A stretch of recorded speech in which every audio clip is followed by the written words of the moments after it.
We are now pleased to be joined by Andrew Kacsor, the head strength and conditioning coach of the, probably going to butcher this, Torpedo Nizhny Novgorod. How's it going, Andrew? Good, boys. Good. Yeah, close enough. But Nizhny Novgorod, a little bit of a mouthful, but yeah. Good to be on here, boys. Thanks for having me. Thanks, I appreciate it. And I'm Terry Tam as usual, and I'm joined also with my colleague Jon Eamon. How's it going, buddy? Not bad. Pleased to be here. Kat, great to have you on the show. So you guys know each other from where? From university. I mean, Laurentian. We both went there. I went there for 5 years. I think John just went there for 4. So I was on the long haul. That makes Took his victory lap.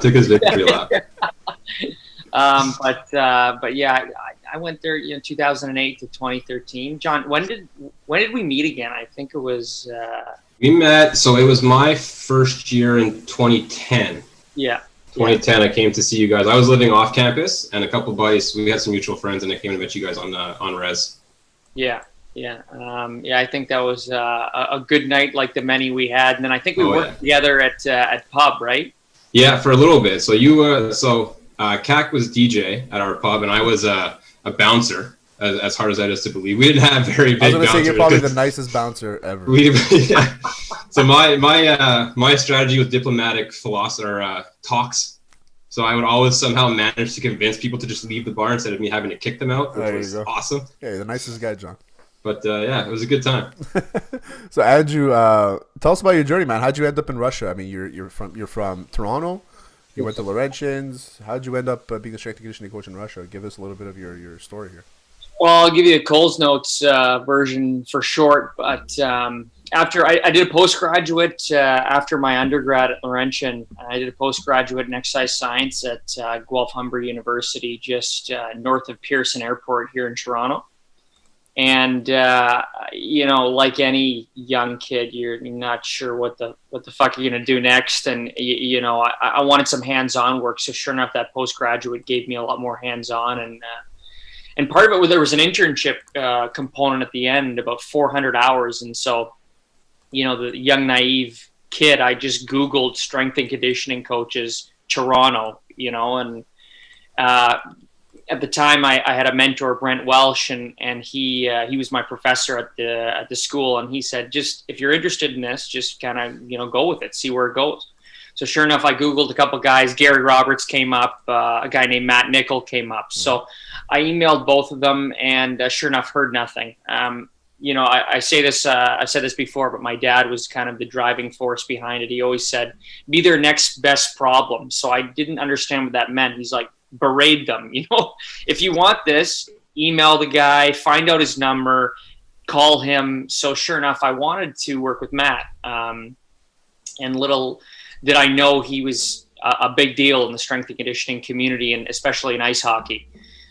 So I ended up getting an internship with him. I did it, the summer of 2013. I think it was 2014, actually. Did 3 months unpaid internship, and then he hired me right after. So I worked with Matt for about 4 years, and, I got to work with some top dogs, which is amazing. Sagan, McDavid, Wayne Simmons, Tom Wilson, Jordan Binnington, Devontae Smith-Pelly. So like the list goes on, and I was really, really fortunate and humbled to be even, I kept telling myself, like, I'm a fraud. Like, I don't, what am I doing here? I didn't know how much of a big deal it was until I guess I left. And so in 2018, I wanted to kind of, go do something with my career and not be kind of under the amazing shadow of Matt Nickel. So I ended up applying for a job in China, at all places, and with the Chinese Olympic Committee, training the Olympians for the 2020 Tokyo Games, which is obviously now postponed. Yeah. So I got the job there. It was a 1-year contract, and fulfilled the year. And then little did I know, like the Kunlun Red Stars women's team. So there's a KHL team and there's a women's team, and every team has a women's team. No, just the Kunlun team. Okay. They're owned by a same owner, and his name's Billy Nagok, and the guy's a multi-billionaire. Like you've never heard of this guy, but he's got absurd fucking amounts of money. Like he has 4 private jets, 2 yachts, etc., etc. 10 houses all over the world. And so he owns both teams. Anyway, regardless, I got a call from their head coach through another good friend of mine, Steve Nightingale, who's a strength coach for the Kunlun men team at the time. And they said they're looking for a strength coach in women's hockey. Would you be interested? Sure enough, of course. So the team, we played at I got hired, and the team, we play at a Shenzhen, China, which is close to Hong Kong there. It's borders Hong Kong. And amazing experience, 30-degree weather all year round. It's fucking amazing. I'm tanning, and then I'm inside the cold arena, and then you'd leave and it'd be 30 degrees. Like playing in LA, I can imagine, or Florida. That's awesome. And then we played out of the WHL, which is the Women's Hockey League in Russia. So that Shenzhen to Moscow flight is like a 10-hour flight. Okay. So we'd have to fly to Moscow for away games. So we'd have like 2 weeks home stints and then like 2-3 week away stints. That's crazy. So we play 6, 7, 8 games on the road and stuff. Long story short, we ended up winning the championship this year in March in 2020, and which was amazing. And then went on a big bender afterwards, and then I'm just sitting at home like anyone during quarantine about May or June, and a good friend of mine, Kevin Chapman, who was the strength coach of Torpedo last year, said, "Hey, listen, I'm not going back, but I'd recommended you for the job." And Kevin and I have just known each other for a year, so I guess when you're a good person and you try hard and you help other people out, I guess good things happen to you as well. So. He recommended for the job. I met up with my head coach, who actually lives 20 minutes north of me in Toronto. And he ended up hiring me, within 2 days. So it was a big whirlwind. And it's like, you never know who you're going to meet and who you're going to know. And so, yeah, off to Russia again. So, it's been great over here.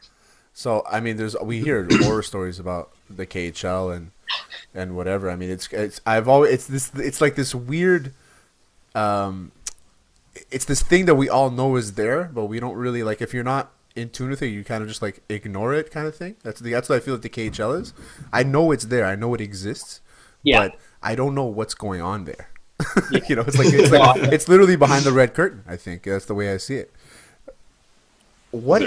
Yeah. So I mean, I hear of planes. I mean, obviously there's a story about the team that crashed, but I hear horror stories about the planes. Have you had any crazy experiences when it comes to like the transports and things like that? Because I'm very curious to know what the situation is. No, it's a great question. I mean, we don't know what we don't know, right? So it's one of those. Like, I mean, being in the WHL, we just flew economy. So okay, our team had a lot of money, but we didn't have a private jet like the men's side. So most men's teams have private jets. Yeah, so our team, we have a charter plane. Oh, so nice. Now the regulations since that incident have obviously gone way up. So, I mean, the plane that our team has is about 5 years old. So it's obviously relatively very new. Our bus is about 10 years old. Our team bus, but regulation wise, safety wise, things have gone way up since that incident years and years ago. But I mean, it's a different experience within itself, that's for sure. And Russia's an amazing country. It's an amazing place to be. I would live in St. Petersburg or Moscow. That's everybody says that, yeah. Yeah. They're amazing. Yeah, I heard Moscow's beautiful. Yeah, unbelievable. All right, Kak, you got to answer one question that's been eluding us forever, and I think you know what's coming. Okay. Can you tell us what this Russian gas is? Oh, yeah, and where can I get some? Yeah, where can we get some? So I actually do a little research and talk to my team doctor about the question. Asked me. So I'm forgetting the name, but it's a mix of certain things. And what players would do is they would take it either before the game or a day before the game. And what it is, it's I don't want to say big in foreign countries is enhanced recovery. Okay. And we want to recover really quickly, whereas the body will do its own thing regardless of what you want. Yeah. And so you'd inhale it for about 10 seconds. You'd be like high, Okay. to the point where like, you're getting your wisdom teeth out high, like and then about a minute later you'd be all good. And then no pain, your knee hurts, you're gone. I mean, what it's supposed to do, to my knowledge and what I've been told, again, don't quote me on this, but it's supposed to enlarge the blood vessels to allow for more oxygen intake into the body, and so you can recover faster. Muscles can, throw waste out faster. Scar tissue can be removed faster. Stuff like that. So it's enhanced recovery. In North America, it would be illegal, probably. Yes, and it is illegal, but it's still done. Our team doesn't do it, and I know a lot of teams aren't doing it anymore. But I would say we hear less and less of it, right? Yeah, exactly. Yeah. I would say 5-10 years ago it was being done a lot, and guys would even do it in intermissions. You know what I mean? So that was my next question. Have guys gotten addicted to this? Like it must be to guys that are just crazy athletes that just like want to be on the ice all the time. They for sure get addicted to it. Yeah, and I mean, I can imagine maybe an addiction happens, but I can imagine an addiction happens probably worse to drugs, like drugs and alcohol, especially with hockey players, right? So, but I'm not sure about addiction, but I know that guys would, maybe, hockey players, every athlete's so superstitious, so I can imagine it was even part of their superstitions the whole time. I need to do my warm up, then the gas, then go on the ice or whatever, maybe, something like that. So I can imagine. And the thing about Russia, like I said, it's this whole thing. So they kind of do things a little differently over there. Is there anybody over there that just refuses to come to the NHL that you've seen play? I mean, now you're the strength and conditioning coach at Torpedo Nizhny Novgorod.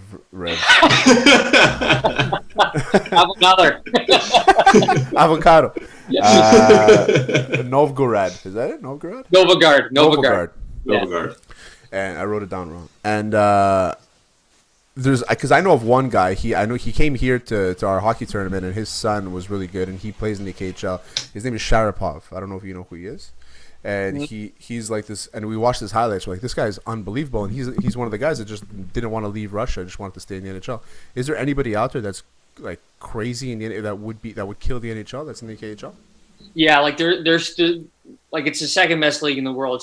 There's some sick players. Like I mean, and most of the guys that were good in the NHL come over, right, as a part of ending their career or rebounding their career to maybe go back to the NHL. So there's some guys I've never heard of that have gone 5th round in the NHL draft who are just lighting up the KHL. And why would they leave? Listen, I'm playing for my hometown team. Everyone loves me. I'm making maybe $1 to $5 million US per year. Why would I leave? You know what I mean? They hate Canadians. They hate Americans. Perfect. Yeah, exactly. I'm comfortable, and everything's working out for me. So why would I leave, right? So, but there's a lot of guys like for example, our starting goaltender Alex Melnichuk. Mm-hmm. He just signed a 2-year with San Jose, so he's got to report in like a couple days here or a week, or we're not sure yet because the NHL is not sure yet when they're starting. So he's 22 years old, but he wants to go to the NHL. So some of these guys have that will and desire because they know it's the best league in the world, and others are just super satisfied staying at home. You know what I mean? Yeah. So to each his own, right? To each his own. Of course, so yeah. Definitely. Of course. I mean, it's always like this. We have this thing in North America. We assume that everybody wants to come here, kind of thing. Where some people are just very happy where they are, and that's the way I saw it with. We saw it with Radulov. Radulov went back. He's like, "Fuck this shit. I don't want to stay." He lived in Quebec. So it's maybe he had a little different of a culture shock there, but and then he went to Nashville. So I don't know if that's where Russians want to be. So I can understand why he went back, but it's interesting. I've always been infatuated with the KHL. I just know nothing about it, and it's like I'll look at stats and stuff.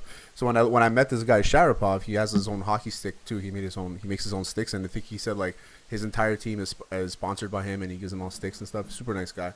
monster. Great player, older guy, and when he was telling us, is like there's a lot of guys that just don't want to come here just because there's no point. They have their families, like you said, everything you said, and I don't think people realize how good talent people are in the KHL and how you can find guys drafted in the 5th round, like you said, in the NHL and just light it up over there, and maybe 2-3 years from now they come back and they light it up over here. So it's different. It's a different mentality over there. It's very different. Exactly, and it's like. The league is so. It's 23 teams. It used to be 24 last year. Team folded because of COVID, so 23 this year. But it's played over 5 countries. Like it's a massive. It's in China too, right? Yeah, it used to. So the team in China, the teams at Beijing, the Kunlun Red Stars, they're in Moscow this year because of COVID. So because of that border situation, China's not letting any foreigners in. Doesn't matter if you're part of a team. Doesn't matter if you're a foreign delegate, like you're not coming in. So that they're playing out of Moscow this year. So now it's only out of 5 countries, but like just the landmass. I don't know if you ever looked at a map of Russia recently. My God, it's fucking huge. Like it's on my daily to-dos. Yeah. Like there's a team that plays close to Tokyo, Japan, and we are close to Moscow, and that's a 10-hour flight. So, like, you can imagine, that's a bagger. So most teams, they'll go over, play the team twice or once, whatever it is, how much they're playing them during that year, if they're division or non-division. And then just say, we got to get the fuck out of here immediately. And then the league will give you 5 to 7 days recovery because it's such a bagger on the body. Yeah. So. What would so speaking of all those countries, what would you say is your favorite town or favorite city you've been in, like when you're on the road to just to go grab a beer just to visit? So I'd say like I said earlier, St. Pete's and Moscow, boys, are like unreal. The history there. They're hundreds of if not 1,000 years old. Some of these cities, right? So, Moscow's 20 million people. Like that's crazy. Moscow's absurd. It's New York it's a bigger mass than New York. It's bigger than New York, but it's the size of New York, population of New York. Oh, it's outrageous. Like to your point, like it's there's always something to do, and it's literally the city that never sleeps. The Moscow, Russia call it that, and everybody's hopped up on Russian gas. That's what it is. Exactly. Depends on the vodka. So. Vodka. But and then even St. Petersburg is just gorgeous, and the history there is gorgeous. The architecture and that's 6-7 million people, so that that's not a small town either. But I could live there, and I could again have a beer. I've had some big nights there. That's for sure with my my coaches last year and coaches this year as well. So they get after it over there, huh? Yeah. My coaching staff this year is fantastic. David Nemirovsky is our head coach. David played 100 games in the NHL for Florida Panthers, all of them. Sandis Ozilic, you guys may have heard of. Sandis Ozilic is our assistant coach. He played 900 games in the NHL. Sandis is both David and Sandis are huge mentors of mine. They've really taught me how to be a more of a pro on the men's side and kind of roll with the punches a little better and just kind of be a better coach. And then we have Artem Chubarov. He played 5 years for the Vancouver Canucks with the Sedins. Artem was on the ice when Todd Bertuzzi suckered Steve Moore. Like, that's how fucking, like, these guys have been on the ice for some memorable fucking moments. So it's so awesome to talk to these guys about certain, things like that. And I find hockey players are the best storytellers. Oh, I didn't play hockey. I'm involved in minor hockey here because through a friend, but I've never played hockey. I was a football player growing up, and I love talking hockey, guys. I love it. It's because they're just the best storytellers. Yeah, it's always a different slang that I'm picking up, and it's like it's funny. It's funny, and the way which is really weird because they give the worst interviews. The worst interviews. That's because it's like the by the book thing, right? Oh yeah. Just say the script and move on, or whatever. And most of them hate being interviewed, right? By especially in the middle of a playoff game. Oh yeah. Oh yeah. Like, why are you interviewing Conor McDavid in between the second and the third when they're tied 1-1 in the playoffs? Like, what do you think he's going to tell you? Their whole game plan? What do you? Yeah. And right before he goes into the room, so he's already pissed. You know what I mean? They're already down 2-0. He's already fucking fired up. Yeah, last thing he wants to do is talk to Scott Oak and answer his dumb questions, and it's like fuck. I don't know how if it's like that in Russia if that's the kind of broadcast they do, but here I find it so annoying, man. I think they should just take that out completely. Talk to them after the game, before the game, but.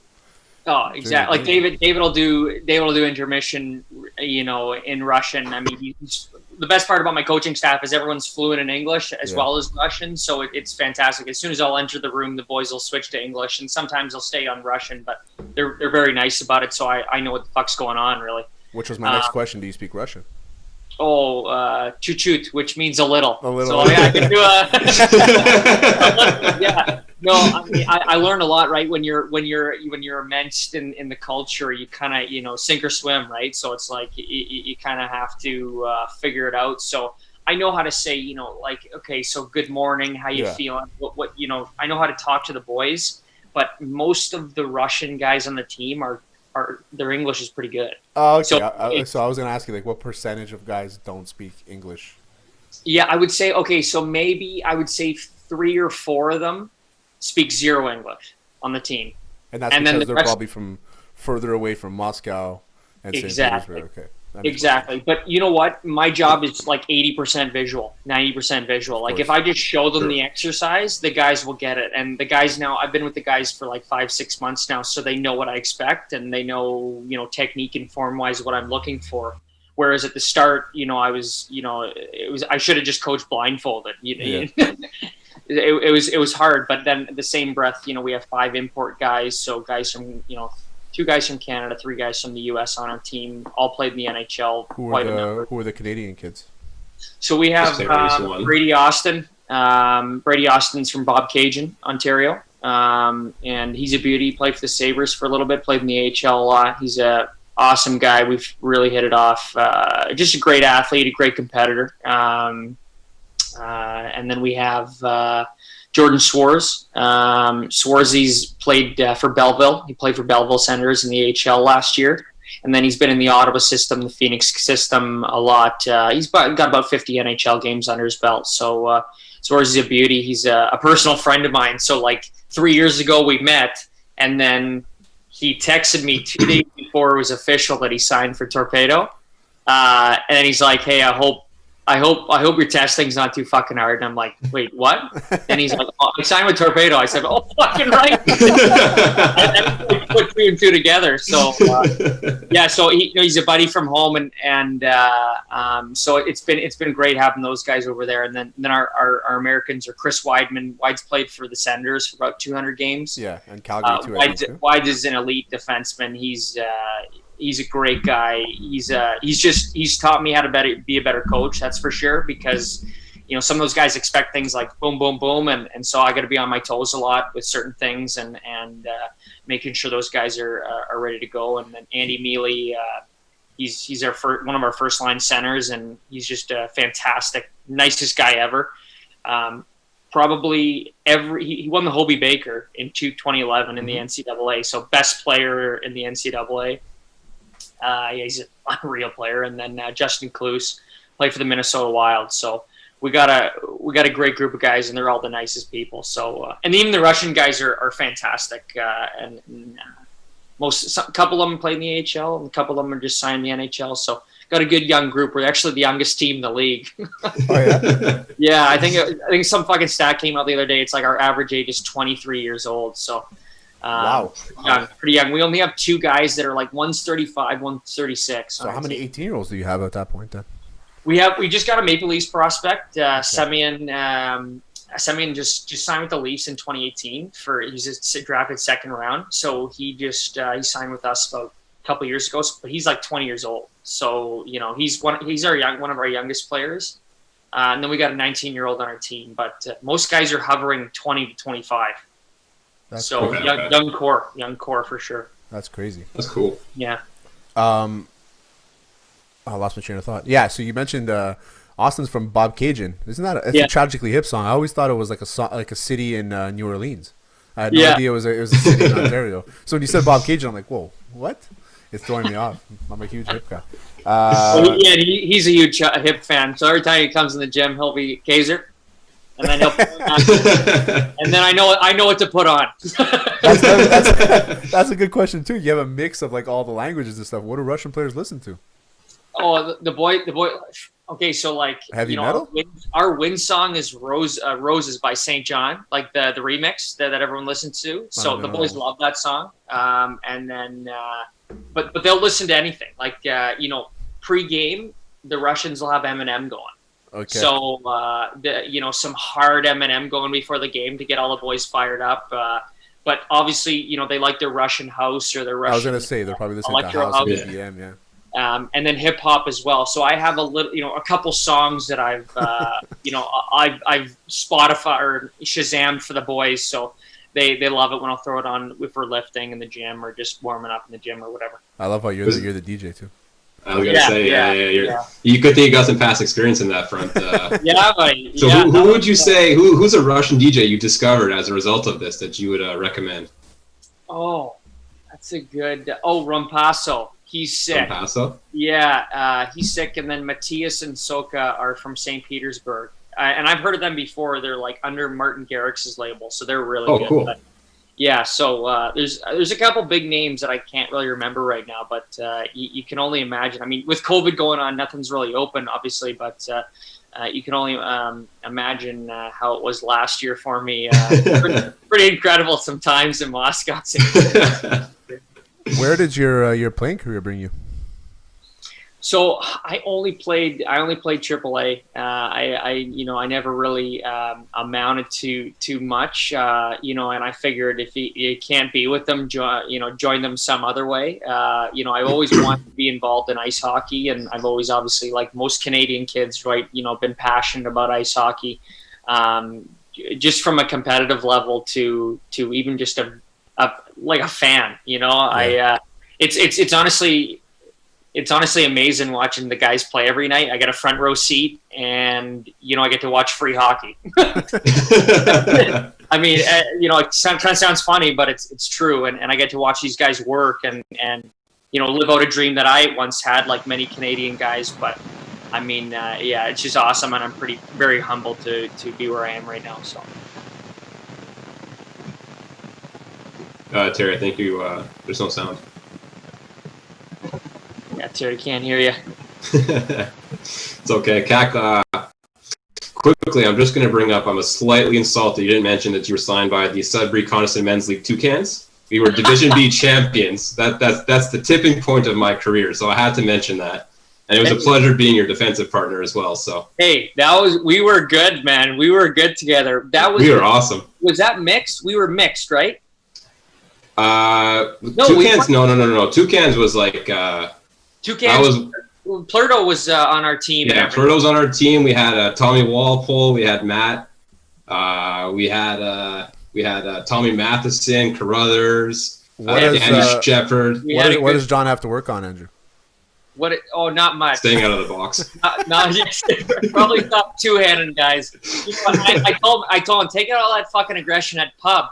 And he never would. He just always wanted to take it on the ice. So I said, you can bully a guy at pub and kick him out. He's like, I'd rather do it on the ice, two-handed over the fucking head. So Terry, in our league, there was for fighting, there was no suspension. We had no suspensions in our league. Oh, amazing! But if you got into a fight, it was $100 fine, and you couldn't play until you paid the $100 fine. Oh, I'd fight then. So we had one guy who made that. We had a guy on our team who made that quote very famous. Almost started a huge team on team brawl, and he just went, "You ain't worth it. You ain't worth $100." So it became famous. Then one day, this older gentleman, I'd say probably in his 50s, just smoked me in the face with an elbow, and I was seeing red. And I grabbed him by the collar, and he was like, "You want to fucking go, young guy?" And I was like, "You ain't worth the $100, old man." And I just threw him to the ground and just skated away. And the next shift, he came up to me and he goes, "I respect that." When I was that was it. When I was at Vanya, I was my head coach, my gym teacher was Herb Medill. I don't know if you guys know who he is. And he was like a trainer. He trained hockey guys and stuff like that. Anyway, so he was playing in a beer league against my buddy, and my buddy KO'd him with one punch. in come on. at 3-on-3 at NPR, and he KO'd him. And I was like, "Fuck, man, this is gonna be so bad for me." The guy, but I don't think he knew that I knew him. I thought because he saw me there. I thought he knew that I was gonna be with that guy. And he came to class like the next week, and he had like a black eye. It was too funny. It was too funny. These old guys, man, they just want to relive their old days, you know. Oh yeah. Never stop chasing the dream, man. I respect it. So you played with John. He's a legend. We know. Look at the hair, best salad in the league. Yeah, he is. Who else have you played with? Like I was saying before my mic cut off, everybody has a guy that they in the circle that made it pro. Who's your guy that made it pro? So, funny enough, I went to East York Collegiate here in Toronto, and our high school hockey team was stacked. So at the time, we didn't know we were stacked, but we were. So our first line center was Brendan Tanev, played for the Pittsburgh Penguins. Nice. Still a friend of mine. We don't talk as much as we used to, but we still talk here and there. And then my defense partner from time to time was Chris Tanev for now the Calgary Flames. Yeah. So, No big deal. I mean, and we never really amounted to much. We always kind of made it to OFSA and then would just bow out round 1 or 2. But we were a good squad and we had a lot of firepower. But Chris, I saw Chris 2 summers ago, and we were at a club in Toronto, Citizen it's called, and sure, Chris had me over, and it was like old times. So as soon as I see those guys, like I used to, their mom used to pick me up and drive me, every so often to practices and stuff like that. So I've known those guys throughout my high school career, and obviously I'm 30 now, so it's been a long time. But anytime I see those guys, it's always a great reunion, and so proud of them, because those guys are went undrafted and overlooked, and like most guys in the NHL, you know what, I'm going to keep plugging away. And sure enough, they both had late growth spurts and then went the NCAA route. And then who's the one with the long black hair? Is that Chris or Brandon? That's Chris. I like him. He's a tough son of a bitch. Oh, and he is probably one of the smartest players I've ever played with, let alone, I mean, if he could put up points, he'd be, top 5 defenseman every year. And he is so skilled. He's so smart, and he's also a great guy. So it's I'm so happy for those guys, because they deserve it, because they were always the best players on the ice whenever they play. And it's like, man, like Brendan Tanev was 5'6" when I played with him, 5'6", and then now he's 6'2". So he hit a massive spurt when he was about 18, 19. So he was always overlooked. Yeah, always. So and so anyway, good. I'm really happy for him. Now he's got a nice little contract. He's sitting pretty. Yeah, he's sitting nice for a few years at least. Yeah, he can retire. Good for him. But that's the thing. As John's rabbits walking around the back there. That's the thing about these guys. Some guys they're late bloomers, and some guys are really early bloomers, and you see them kind of burn away. But smaller guys now, they're still getting. They're getting lessly overlooked, I'd say. You know what I mean? Where back in the days, if you weren't 6 feet, you're not getting drafted. Unless you have like the sickest hands. No, and to your point, it's kind of unfair, and it's like, well, if you're an early, if you're really skilled but you're short, you're okay, whatever. And I'm 5'8", 5'9", so I mean, I'm not that I was ever any good, but still, like one of those guys that, like so many other players, you get overlooked, and it is what it is. But, those guys, they went the NCAA route, and sure enough, ended up living their dreams. So it's tough, man, because it's like you get the opportunity and you can't miss it. I had a friend who played, he wasn't drafted. He played 4 years in the Q. Last year he was leading scorer in the Q, and then he got signed to actually after his 3rd year, he was traded everywhere. He played for like 6 teams. Every time there was a team needed a playoff push, they would trade for him, and he the Habs offered him a ECHL contract. He refused it, and then the next year he had his crazy year, so he got signed by the Ducks. And then from the Ducks, he was playing in San Diego, and then they traded him to Tucson. And it was just like he just kept on getting lost in the shuffle, and now I think he's hovering around the ECHL. I haven't spoken to him in a few months, but it's you got to put in the work, because there's always the next guy up, and it's for guys like Tanev, if they're undrafted. I look at guys like David Perron, and you know what I mean, guys that just you can make it. It just do you want it bad enough? That's all it is, right? Exactly. And you know, the will of a human and the will of a champion to kind of, you know, like, I don't care what anyone says. I'm gonna make this, and I'm gonna do it. And to your point, that's the thing. There's you know, 1,000 guys behind you ready to take your spot. It doesn't matter if you're first line guy or a fourth line guy. And you know, in the KHL it's the same way, and in the NHL it's obviously even more prevalent. So you know, how bad do you want it, right? So what's next for you?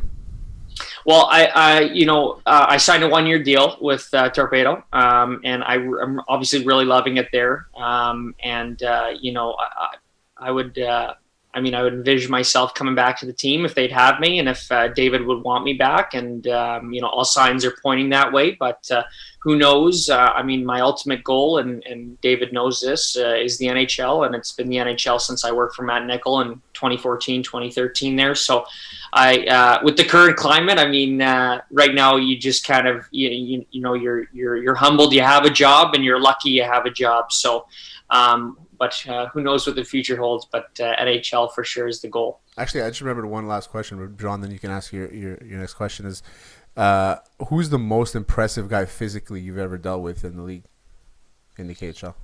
Oh, maybe can I say, can we go ever? Ever. I would say athletically, a current guy I'm training right now, Andy Mealy. Athletically, he is so in tune with his body and knows, like, I mean, everything that's going on. He moves amazing. His, you know, biomechanics are amazing. And he's also a very good hockey player.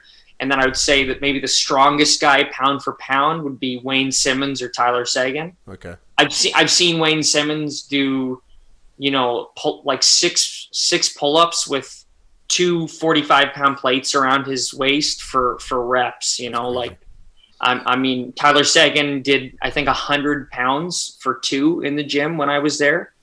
You know, and guys are super. They train under Matt Nichol or Gary Roberts? Yeah, they train under Matt Nichol. Like another guy, another, you know, friend of mine, Darnell Nurse. Darnell is trap bar deadlifts 500 pounds. So like, crazy. I've seen some amazing feats of strength from hockey players. Yes, for football players that's kind of whatever, but for hockey players that's pretty incredible. So I'd say, you know, strength and athleticism are different in my mind. So. That's the thing about football players, about hockey players, is that I don't remember who made the quote, but it made so much sense. And obviously it's not across the board, but they say football players have the conditioning of soccer players. Hockey players have the conditioning of soccer players and the strength of football players, you know, for the same size. And it makes perfect sense, because I see some of these hockey players, their legs are huge, but they're going full pin, and they're just crazy athletic. Yeah. Tree trunks, man. Yeah. Oh yeah. Stubs on me. John's got a few. John's got that teardrop down his knee. It's beautiful. I've been working my entire life for that. In your time, you can go same questions, same parameters, but who would you say has the best sense of humor you've ever trained? Oh, best sense of humor. I'd say current athlete I'm training right now, Chris Weidman. He's he's on Torpedo. He's hilarious. I don't think there's one thing I could say to him that he wouldn't have some funny rebuttal to come back at, or funny thing to say about it. And he's super comical. I'll give you an incident though. When I used to work for Matt, a kind of funny, an embarrassing incident that I had. So rookie strength coach. It was my first week with the pros. It was like 2015, 2016. I'm nervous as shit. Like I'm you know, I don't think I was sleeping all week. Sure enough, there's John. You know the wrist rollers. So you got the strap that comes down there. Exactly. So I'm queuing up Devontae Smith-Pelly, who's you know, a friend now. We've kept in touch. I'm queuing up Devo, and I you know, I'm just okay. I had done it all morning, and Devo, he usually left around 10 a.m., 11 a.m., and I'm at the gym at 6 a.m. So I was doing it all morning, and sure enough, I'm gonna crush this queuing. I'm gonna set it up perfectly. So I go to queue him up, and the strap is down around my waistline, and I don't know it. I thought it was fully recoiled up. Sure enough, I take it out. You put your arms out. It goes out. It comes back in. Nails me in the fucking balls. And so I just dropped, and And so Matt goes, "Holy shit, what happened? Are you okay?" Everyone's dying laughing in the gym. Of course, I'm fucking red, and I didn't miss a beat. I dropped, got back up, queued him up. Everyone's dying, and then I said, "That's how you fucking do it." And I left. I left the gym, and then I came back in like a second later, and everyone's giving me a round of applause. Imagine they're all like, "Yeah, you're worth the $100." Yeah, you're worth it, kid. You're worth it. It's funny you mentioned Chris Weidman. I got roasted in my fantasy league for a couple of years because I drafted him. Oh. Yeah, I drafted because we had like a keeper league with a cap, and he wasn't making. It was like early on in his career when he was playing for. I think when he was playing for Calgary, and he played for Calgary at one point, did he? I think he's early on. I think it was only Ottawa. It was, right. right. I'm thinking the wrong guy then. Yeah. No, I know there's another Chris Weidman, but there was the Chris Weidman, the defenseman we're talking about, the curly hair. Dennis Weidman. You're thinking Dennis Weidman. Yeah, he played for Calgary. So Chris Weidman played for Ottawa. So I drafted him, and he wasn't making much that year. I guess it was early on. So didn't affect my salary cap that much. So I drafted him, and I got roasted for a couple of years for keeping him on. I just kept him on my roster just so I can have – because then I ended up drafting – I have McDavid, Matthews, Stamkos, Marner. I have a lot of expensive guys. So I needed cheap guys, you know. Please tell me you won that year. Please tell me I lost. I even last year I had Stamkos, Marner, McDavid, Matthews, holy shit, Seth Jones. This is my team, but the rest of my team is so bad that I can't win. I never won. That doesn't make sense because my team is so top heavy. I'm like the Toronto Maple Leafs. Yeah. I don't know if you're a Leafs fan, but no. So my mom's side lives in Vancouver, and I've been a Canuck fan for a little bit here. But I know when Chris reserve your chirps. Have them on the cup. I know, but yeah, I mean that would be a dream. Working for them, that'd be amazing. So. It's gonna be fun this year with the All Canadian division. We'll see what happens. Yeah, I think that'll just heighten some rivalries even more, eh? What do you think? I think that Vancouver might create some rivalries with the East. I really think that. I'm excited for that. Yeah, I think Vancouver is gonna have it fun against Toronto. I think they're gonna create like a really good rivalry. I really do. I feel like Vancouver kind of sits in this purgatory for rivalry sense because there's the Battle of Alberta and then there's no other Western Conference teams, so they need a rival. They need the Eastern. Who is Vancouver's rival? Is it probably one of the West Coast teams? Well, it will be. I'm assuming it will be Seattle. No. Oh, 100%. It has to be Seattle. Yeah. But I think that like if you look back at when they were in the hunt and they had Luongo and Bieksa and all the boys and Kessler and all that stuff, I think it was Chicago because we could never get past Chicago, and those would be wars. Those would be wars of rounds. Playoffs. It's actually funny. I just watched a highlight video this morning of. It was just a video of, in the playoffs when Chicago went up 4-0 in a game. I don't know which game it was, and they pulled Patrick Sharp off the faceoff, and Brian Bickle took the faceoff. They lost it in their zone, took it over. Patrick Sharp gets the puck in the corner, sauces it to who was on the break? Hossa, and then Hossa just went right over the shoulder of Luongo, and it was just like this whole thing. And you just saw Vancouver's players just get like defeated, man. It's like they couldn't deal with it anymore. Back then it was so tough. They were so good, but they just couldn't get past them. I know. I think it was like 2 or 3 years in a row. They couldn't get past them. And finally, Burrows got that game winner in overtime. And I remember it because I'm such a Canuck fan. I'll never forget it because it's such a bad – he tried to – I forget who tried to get it out, and then it got back in. Like one off the stanchion or something. Yeah, exactly. And then it came back in. Yeah, that's right. Yeah. Burrows best, according to a lot of people, probably the best ball hockey player in the world, which is very weird to me. Really? Yeah. Apparently, he's like one of the best ball hockey players in the world. Unbelievable. Yeah. It's weird to say that. I mean, I liked him. I mean, he's the type of guy I like. You know, he's like a rat. You know, I love that style. That's why I like Chris Tanev, because the reason why I like Chris Tanev was I remember this one time. I don't know if he got into like a tussle or whatever it was, but his helmet flew off. His hair's all over the place. He looked like John, and he was. And I'm like, fuck, this guy's like he's taped on his wrists, and I was like, this guy's like a tough guy. I had no idea, and I had no idea where he came from or whatever it was. Then I looked into him and I saw that he was Canadian. I thought he was more Russian, and I was like, this guy's a fucking beauty. I love him. One of top 10 players for me now. Yeah. All right, Andrew. I really appreciate you coming on, man. It was awesome. It was a pleasure talking to you. I could talk to you for another 6 hours, I think. Terry, John, thanks so much for having me, boys. I really appreciate it. That was a blast. Where can people reach you? You have an Instagram, a Twitter, anything like that? Yeah, I don't have Twitter. Just Instagram at @Kacsor. Yeah, I mean, email andrewkacsor@gmail.com if they're interested. But no Twitter, and keep it low profile on social media. So. Good call. Good call. Thanks, John. Again, your beauty as usual. 6 shirt. No problem. Thanks for having me. Great to catch up. Cheers. Appreciate it, buddy. Have a good one, guys.